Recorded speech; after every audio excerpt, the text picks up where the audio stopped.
we have now seen two methods of finding the volume of a solid depending on whether we rotate around the x-axis or rotate to the y-axis. So this quiz 10 will be on the washer method, which for us will mean, this means that we have rotation around the y-axis. Sorry, rotation around the x-axis.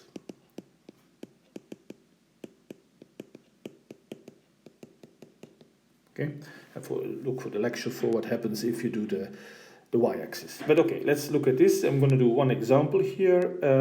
Let's look. So how is the question posed? It says find the volume of the solid obtained. I'll write it out so that you see how the question is asked. Obtained by revolving around the y-axis. Sorry, around the x-axis. I don't say why I keep saying y-axis. Around the x-axis of the region bounded by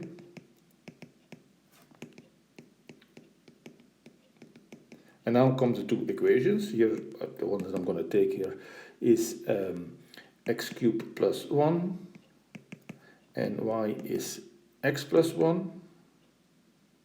Yeah.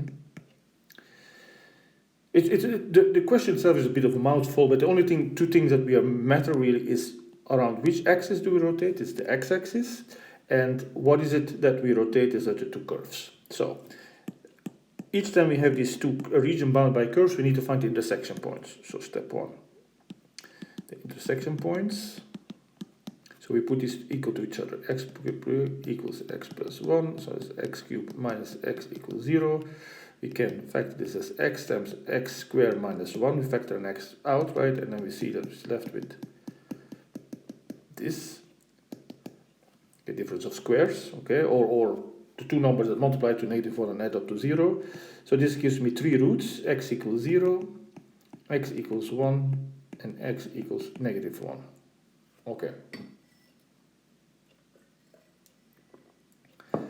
So, okay, we need to find now the regions. Now there are going to be two regions, right? Because we don't know, because there are three intersection points. So we get something like this, right? So we get one intersection and a second intersection. So these two are going to be rotated around, and we need to know how does it look like. Okay. Well, we didn't, I mean, and we need to know which one is on top, which is on the bottom. We don't need to know how it looks like. I'm not going to do pictures. Okay, step 2. We make the table. And so we put in order -1, 0, 1, and we have with the two curves are x cubed plus 1 and x plus 1. Okay, so we have to take intersection point, test points, -1/2 and 1/2. So these are test points. You can take different values if you like, but these are easy numbers. -1/2 cubed, that is -1/8 plus 1. Okay, and this would be -1/2 plus 1. Now, this is a half, this is 7/8. So this is clearly the bigger. If you don't believe that, well, imagine this is a pie, pizza pie, which one you want? 7/8 of the pie or 1/2 of the pie? Okay, so that means that one is the top. What happens if I plug in a half? Then I get 1/8 plus 1, which is 7/8.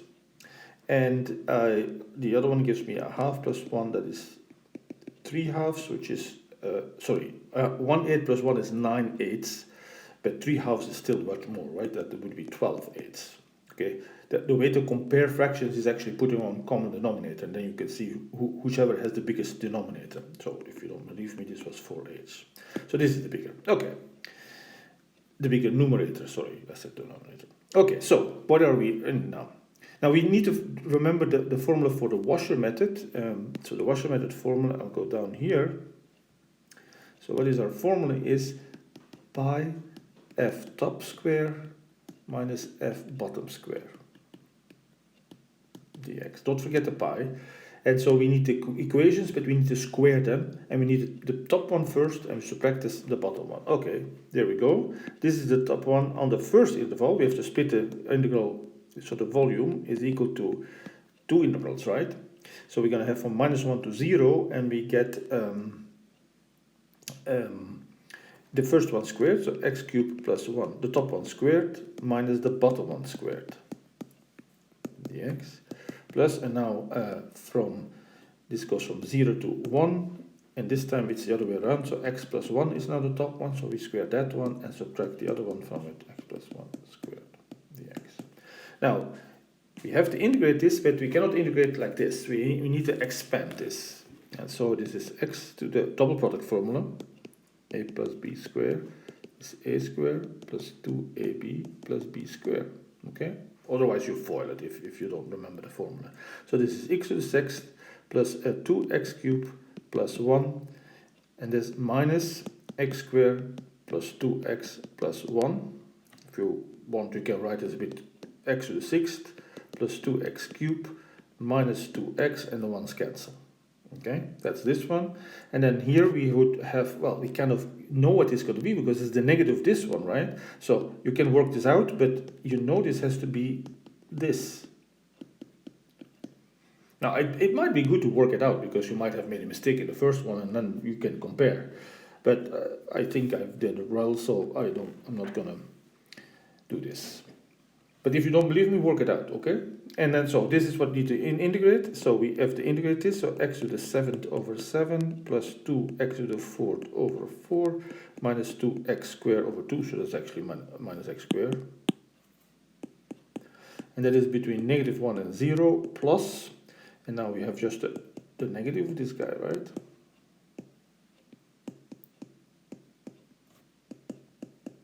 And this is between 0 and 1.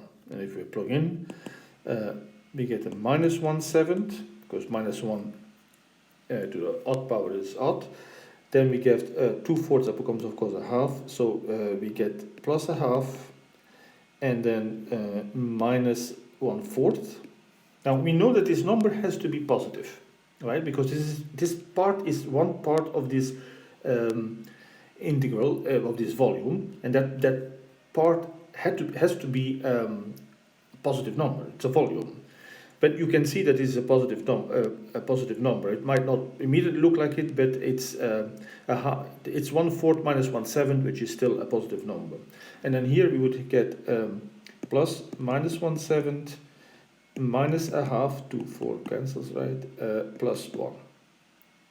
Yeah, sorry. Here, I'm sorry. I did it wrong, right? Because I had to. Okay, let me do this over again.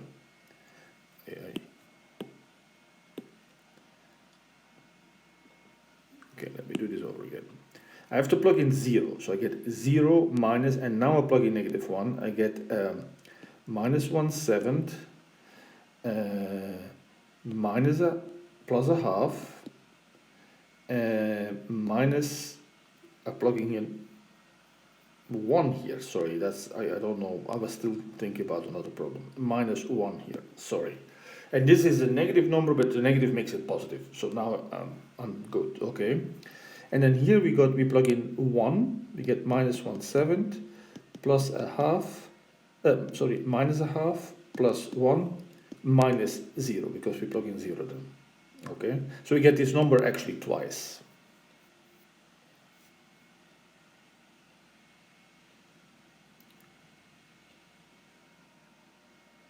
No, that's not true. That's not the same number.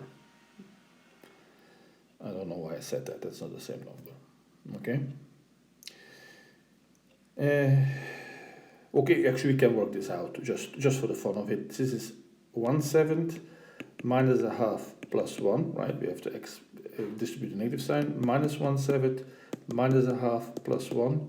So the 1/7s cancel actually. And then we have 2 minus 2 halves, so this actually whole thing is exactly 1. Weird, huh? But okay, that's what it is. Okay, so that's it, and on the quiz I'll do something similar. I'll ask you a region bounded by curves, and then you have to use the formula.